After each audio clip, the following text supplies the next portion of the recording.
ভাই ও বোনেরা, আসসালামু আলাইকুম। আমার সাথে আছেন কেরানীগঞ্জ মডেল থানা আওয়ামী লীগের সংগ্রামী সভাপতি জনাব ইউসুফ সেলিম, আমাদের প্রিয় নেতা ঢাকা জেলা আওয়ামী লীগের সম্মানিত নেতা জনাব শাহাবুদ্দিন শাহ, হাবিবুর রহমান হাবিব, মডেল থানা আওয়ামী লীগের সম্মানিত সাধারণ সম্পাদক জনাব আলতাফ হোসেন বিপ্লব, সিনিয়র সহসভাপতি জনাব শফিউল আলম খান বাকু সহ সম্মানিত নেতৃবৃন্দ আমার সাথে আছেন, যুগ্ম সাধারণ সম্পাদক কীর্তন মনির সহ সম্মানিত নেতৃবৃন্দ, উপস্থিত ভাই ও বোনেরা। আওয়ামী লীগ গণমানুষের দল, আমরা এসেছি আপনাদের কাছে আমাদের প্রিয় নেত্রী মাননীয় প্রধানমন্ত্রী জননেত্রী শেখ হাসিনার নির্দেশে আপনাদের কাছে এই শীতে শীত বস্ত্র বিতরণ করার জন্য এসেছি। অনেক কষ্ট করছেন আপনারা, শীতে আপনারা শীতার্ত মানুষ অনেক কষ্ট করছেন, আমরা বুঝি। আপনাদের পুরোপুরি কষ্ট নিবারণ করার শক্তি বা সামর্থ্য আমাদের নাই, তারপরও আপনাদের পাশে আছি, ছিলাম, আছি এবং সবসময় আপনাদের পাশে থাকবো। এবার জাতির জনক বঙ্গবন্ধুর কর্মী হিসাবে আমাদের প্রিয় নেত্রী শেখ হাসিনা বঙ্গবন্ধুর কন্যা মাননীয় প্রধানমন্ত্রীর নির্দেশ আমাদের। আমি কথা বলবো না, আপনাদের কাছে শীত বস্ত্র বিতরণ করবো আপনাদের মাঝে। আপনাদেরকে অনুরোধ করবো আপনারা বসে থাকবেন এবং ইনশাআল্লাহ সবাই পাবেন, কেউ ফিরে যাবেন না, খালি হাতে ফিরে যাবেন না, সবাই পাবেন, অধৈর্য হওয়ার কোনো কারণ নাই। দু একটি কথা বলে 7 জানুয়ারি নির্বাচন হয়ে গেল। নির্বাচনে আপনারা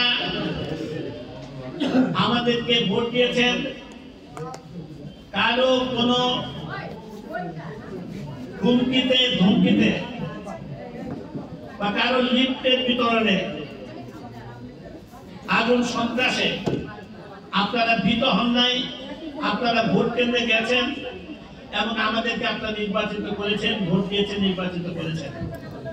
মাননীয় প্রধানমন্ত্রী জননেত্রী শেখ হাসিনা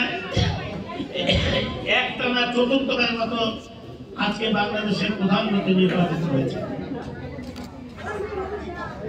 এখনো ষড়যন্ত্র চলছে, জাতীয় আন্তর্জাতিক ভাবে একটি মহল ষড়যন্ত্র করছে সরকারের বিরুদ্ধে। এখনো তারা বিভিন্ন কথাবার্তা বলে। আমি তাদের উদ্দেশ্যে বলি, শেখ হাসিনা সরকার গঠন করেছেন, এই সরকার জনগণের সরকার, এই সরকার জনগণের স্বার্থ রক্ষা করবে, এই সরকার গরিব দুঃখী মানুষের পাশে থাকবে, এই সরকার নির্বাচনী ইশতেহার সম্পূর্ণরূপে বাস্তবায়িত করবে, বেকার সমস্যার সমাধান করবে এবং ইনশাআল্লাহ আমরা স্মার্ট বাংলাদেশ গড়ার যে প্রত্যয়, আমাদের যে শপথ, সেই শপথ আমরা বাস্তবায়িত করব শেখ হাসিনার নেতৃত্বে। যারা ষড়যন্ত্র করছে সরকারের বিরুদ্ধে, যারা আবার নির্বাচন চায় বলে মাঠে নামে আবার লিফলেট বিতরণ করে, তাদের উদ্দেশ্যে বলতে চাই, আগামী নির্বাচনের জন্য 5 বছর আপনাদেরকে অপেক্ষা করতে হবে। 5 বছর আগে জাতীয় নির্বাচনের কোন রকম সম্ভাবনা নেই। হয়তো আর পরিশ্রম করবেন না, আপনাদের তৃণমূলের কর্মীদের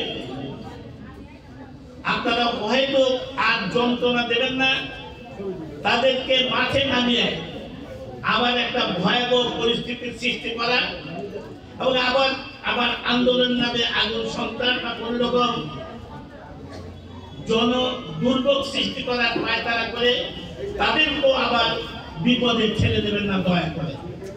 কোনো লাভ নাই। নির্বাচন হবে 5 বছর পর। 5 বছর পর্যন্ত অপেক্ষা করতে হবে। সেই 5 বছরে আপনাদের দলের অবস্থা কি হবে সেটা ভবিতব্যই জানে। আপনাদের দলের অবস্থা আমার মনে হয় 5 বছরে আপনাদের দল একেবারে এমন একটা অবস্থায় খুঁজবে, আমার মনে হয় মুসলিমের কাছাকাছি আপনারা চলে যাবেন। অপেক্ষা করেন আর কর্মীদের কষ্ট দিয়ে না, দয়া করে সাধারণ মানুষকে কষ্ট দিয়ে না।